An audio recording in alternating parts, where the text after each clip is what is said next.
ladies and gentlemen. I'm really privileged for being invited to this important meeting of a very important member society of WPA. And I'm also very pleased that this session is chaired by two very eminent psychiatrists, members of the profession, but more importantly, very dear friends. And I'm thankful to Professor Christodoulou for his kind words. I really feel, again, very honored for having worked with him, having learned a lot from him, and more importantly, the good work which he started when he was secretary for sections. I tried to continue with that, and we published a book, the series that he started when he was secretary for sections. And that was really a sort of a big contribution from the scientific sections for the continuation and the propagation of scientific programs. So without any further delay, I would like to talk during the next 20-25 minutes about some of the challenges that our profession is facing. The main purpose of my talk is that while our professional colleagues are busy in their clinical practices, they are very successful in academic positions, they are undertaking research projects, but at the same time, they should also give some time to think that what are the problems that our profession is facing. And I'm also very pleased seeing a number of young psychiatrists, young psychologists, mental health professionals attending this meeting. This again shows that how important is your role, and we hope that you will be able to help us in building more strengths for our profession. What I will try to cover during the next 20-25 minutes, just to give you and remind you that why mental health is important. And while we are convinced, and there is a lot of evidence that mental health is very important, are we getting the share what we need to get from health and the social services? And I will summarize some of the points that we need to concentrate in addition to your own work and what World Psychiatric Association is trying to achieve and do during the next few years. I think there is no doubt that everyone admits that mental health is important. Whether this is 1 in 4 or 1 in 5. We look at the epidemiological data, we look at the ground realities, we find what is happening in health sector, in social sectors. There is a growing evidence that mental health is very, very important. But it is not, we are not really fortunate that despite having 25 to 30% of general population having one or another type of mental health difficulties, when it comes to getting a share, we are unfortunately not able to get that share in an effective way. And if we look at mental disorders are not only important as these are the mental disorders. Mental disorders have got a number of other physical, social, and psychological impacts that makes even the situation worse.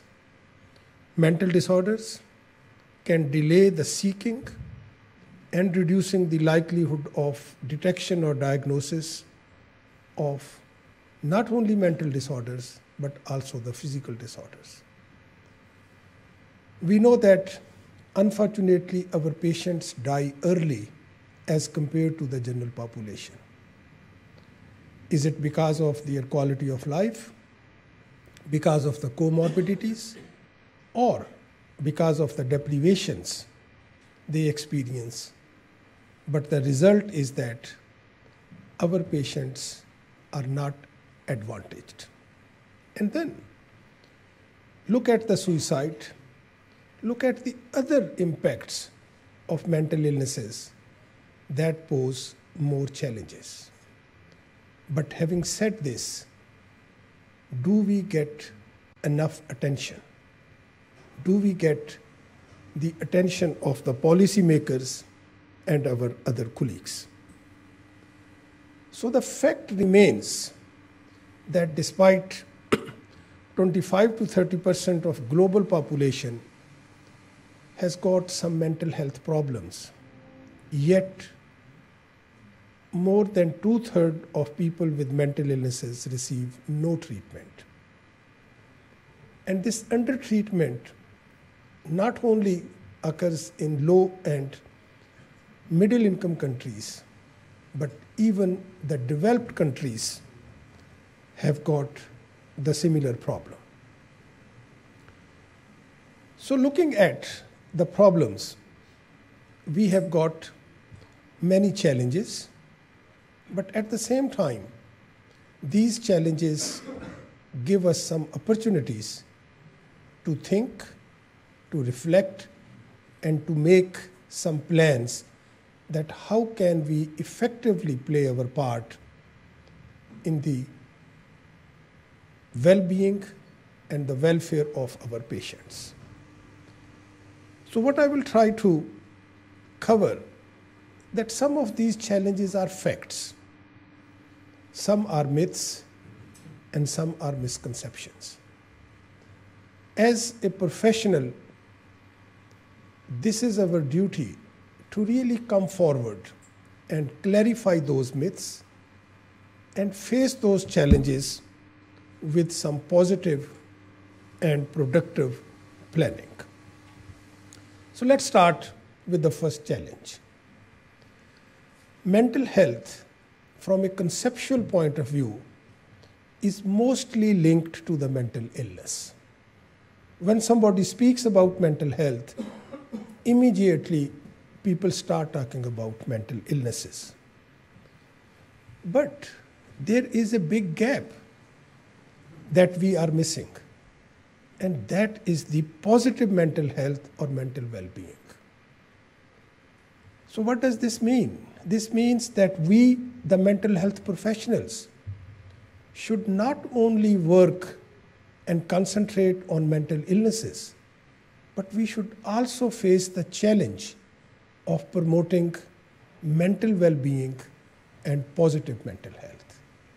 And this is a big challenge in terms of our future visibility and as well as our presence of our specialty. Then the other challenge, the last century was mainly linking psychiatry or mental health to mental hospitals or asylums. Out of sight, out of mind. And people always felt that mental illness means severe mental health problems, and these are the people who are very risk to the society. Now the 21st century has seen a rapid change. Of course, deinstitutionalization, the community psychiatry has seen most of the patients who are in mental hospitals in the community.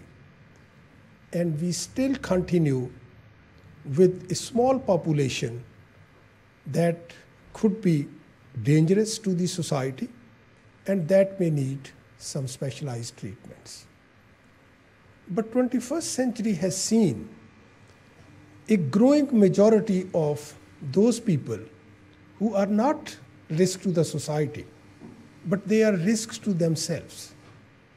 And by being risk to themselves, their quality of life, their well-being, and their social functioning is affected, and that is putting extra pressure on the society. So this means that we as a psychiatrist should not only concentrate our services to deal with that minority group of those who are risks to society, but we have to look at a bigger picture that there are many who need our help and support in the coming years. And then there are big gaps. And as I mentioned earlier, a majority of our patients, unfortunately, do not get access to treatment. If they get the access, sometimes the treatment is delayed. And undertreatment is not an exception, it is almost a norm in many countries. And then, in addition to these gaps, these conceptual problems, there are many other challenges that we are facing. Psychiatry as a discipline, image of psychiatry, controversies about our diagnoses, uncertainties about treatments and prognosis, ambiguity in definition and boundaries, and lack of acceptance from our other medical colleagues, and limited options for psychiatry in our undergraduate medical curriculum. So it's a whole list of challenges that we are facing in the 21st century. I will very briefly touch some of these challenges in a more detailed way. Let's talk about the image of psychiatry. Generally, the concept of mental health has suffered from stigmatization and a pronounced lack of attention to professional care and resources. This particular aspect of our care, of our identity, has put a lot of questions on the image of our specialty. And with inadequate access to treatment, our patients, if we compare this with other disciplines, they face discrimination in all aspects of their lives. And that, again, directly or indirectly, brings more problems to the image of psychiatry. We are still struggling about psychiatry and psychiatry's positions in the medical faculties. There are very few countries where psychiatry is considered as an important part of the medical faculties. And that is based because we are not considered scientists by our other colleagues. They actually talk and laugh at us. They say that, look, you do not know what are you talking about the diagnosis.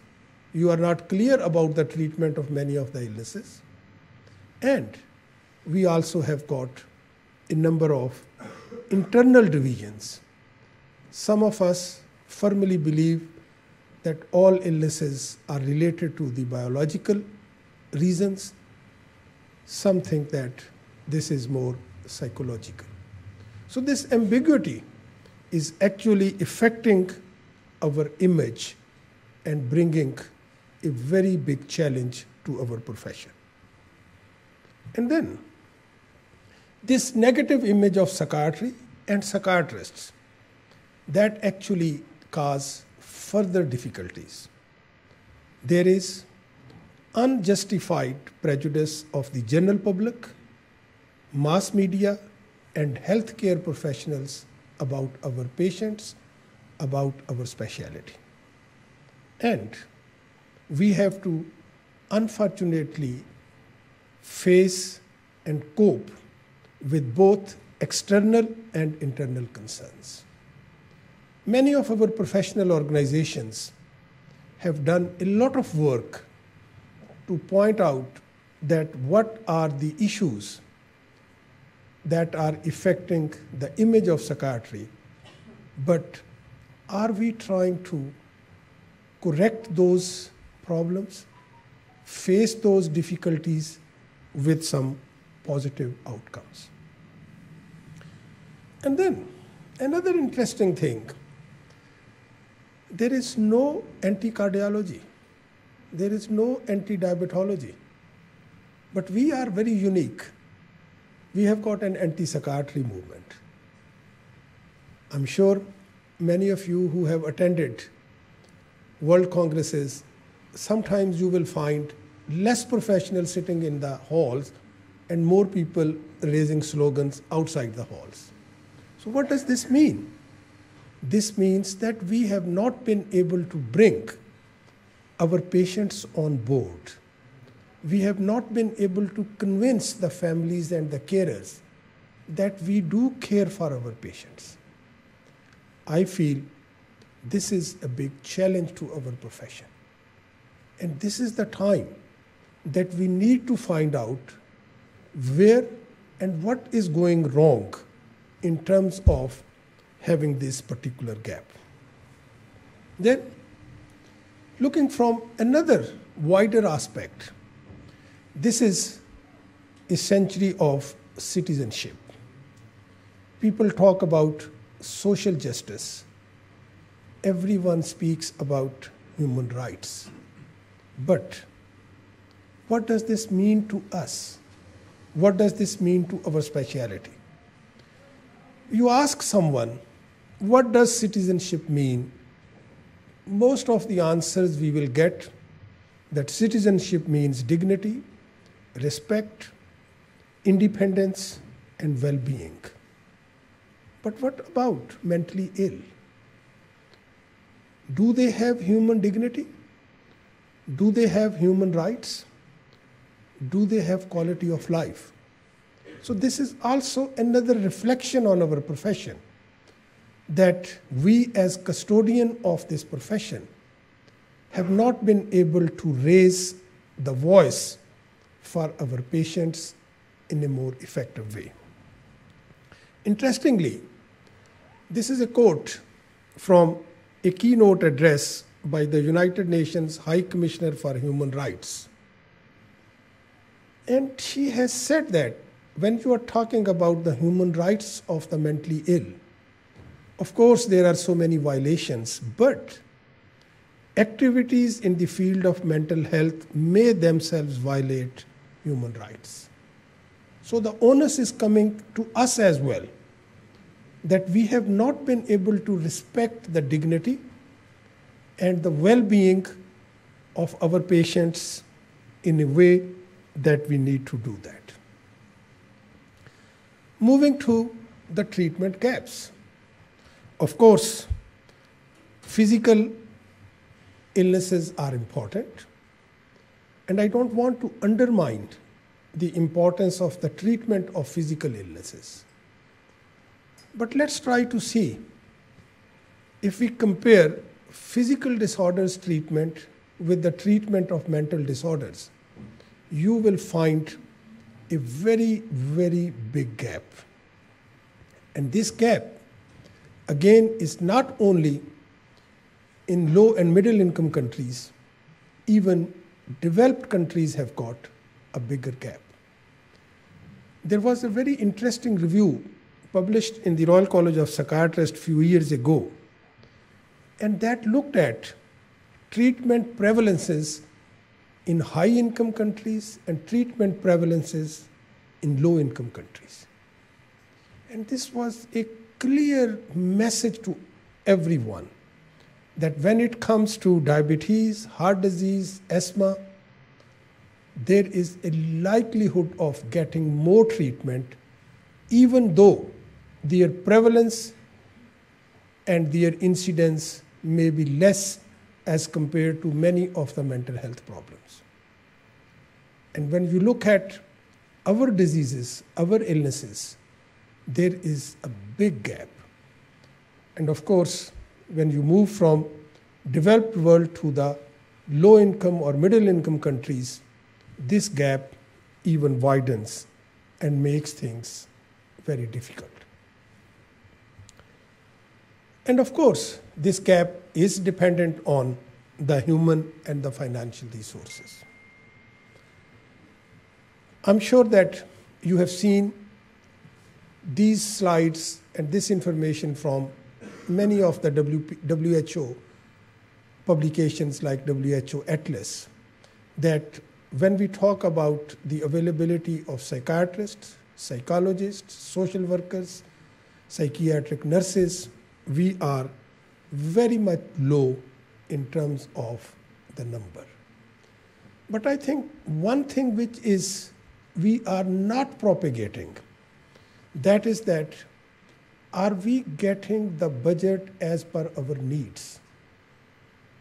You just compare that what is the effect and what are the needs of our patients as compared to many other specialties. And this is a sort of a challenge that we mental health professionals need to talk about, the language of the policymakers, the language of the finance, that we do want more professionals. But the most important thing which we need is that give us what is our right in terms of our needs. And you look at this. I mean, if you look at the burden of diseases, which is generally calculated around 15%, but when it comes to the budget allocations, the resources that we get is much, much less. And then another challenge, which is becoming more evident in the 21st century, working with patients and carers. I think the time has gone when this was only the professional who was responsible for the treatment, care, and management of the patients. Now, patients are equally important, and the stakeholders also include the carers and families. How much emphasis we are giving in our practices to involve patients and carers. So this is another challenge. We at WPA did a survey a few years ago, and we asked our members that what do they think, what are the barriers that we feel difficulty in bringing the patients, carers, and families on board. So there were many barriers. Those really came to the attention through this survey. For example, there are some cultural issues, there are some ground realities. In some cultures, the doctor has to be more in the driving seat. We need to give more attention to the family rather than the patient. And if we give more attention, sometimes unrealistic expectation and demands start coming. And of course, ethical and professional considerations that we cannot involve families or carers in terms of patients' needs. But two things came up very interestingly. And these relate not to the concepts, these relate to our functioning, to our practices. The one was, many of our professionals admitted that awareness, acceptance, and acknowledgement of this aspect is limited amongst the professionals. And the second thing, which was very, very relevant for us, that our competencies dealing with these issues are not very good. So again, these are the challenges that we do not need a lot of finances. We only need a shift in our attitude and in our understanding. So just looking at that our profession is facing a number of challenges. So what to do? I think the list of the challenges is very long, but if we just pinpoint some of the major challenges that our profession is facing in this century, these relate to image, our own image of our specialty, the rights of our patients, promotion and prevention of mental illnesses, partnership with patients and carers, capacity building, and recruitment in psychiatry. I think our member societies, like Hellenic Psychiatric Society Association, which is an important part of WPA, I would urge that our professional organizations and associations should seriously consider having some task forces, some groups in their associations to look at some of these challenges which could be at least minimized with some sort of effort. And another conceptual challenge which we need to really face, that mental health not only means mental illnesses. Mental health is not only linked to the mental illness. There is also mental well-being and positive mental health. While we are treating our patients, we should also concentrate how positive message we can really give to our patients in terms of well-being. And I firmly believe that if we really want to practice psychiatry in a more holistic way, mental health should be practiced as a public mental health. Until and unless we don't bring prevention and promotion as the important components in our practices, unfortunately, we will be very, very late in sorting out the problems. And this approach, the public mental health approach, needs to focus on prevention, measures to enhance protective factors, and a wider prevention.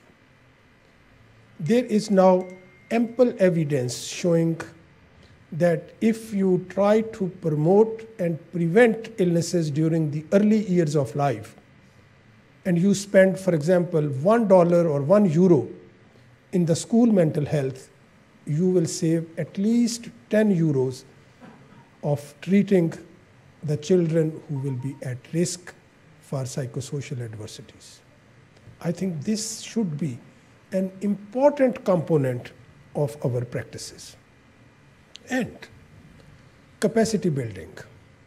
We will never ever have enough psychiatrists. This is a ground reality. I think what we need to do is we should try to promote and we should try to give more exposure to our undergraduate medical students about mental health. And again, this is a challenge that we can always tackle with our own expertise and contacts with other faculties in the medicine and the social sciences. I always ask my colleagues that, do you remember that if your class, medical class was of 100 or 150 students, how many people have chosen psychiatry? Maybe under 5%, maybe under 10%. So what is happening with the rest of the 90%? These are the people who will be looking after the health of the general population. If you have not been able to sensitize them about mental illness, about mental health, or even very simple things, how to recognize a mental health problem and how to refer a mentally ill patient or person to a specialist, I think this can be achieved. And I'm pleased that World Psychiatric Association is currently working on this particular aspect with a great emphasis. And we are trying to develop some modules, some work, and going to approach all our member societies that they should help us in supporting this program, that putting psychiatry as a choice for a rewarding career. For example, this is a slide which we are trying to promote, that what are the top 5 reasons to choose psychiatry. This is just to give some positive impression and positive aspect of our profession to our medical students. Because our profession and our specialty, unfortunately, has always been linked to the negative outcome. But there are many positive outcomes in our specialty. It is more challenging, it is more rewarding, and it is more fulfilling in terms of our future plans. And of course, working with patients and carers, this should be a triangle of care. And I very humbly suggest to Hellenic Psychiatric Association that they should form a group in the association that must look at this particular aspect. I can give you an example of Royal College of Psychiatrists in UK. There we have got active patient and families group that is represented in almost all committees of the college, and we really take them on board. And just to sort of finish, World Psychiatric Association works through the action plans of the triennium. And while I'm planning my action plan for the next triennium, which will be starting next year, these are some of the important areas that I plan to focus. And I hope that this particular association will be able to help and support us in terms of finding what are the needs that need to be taken.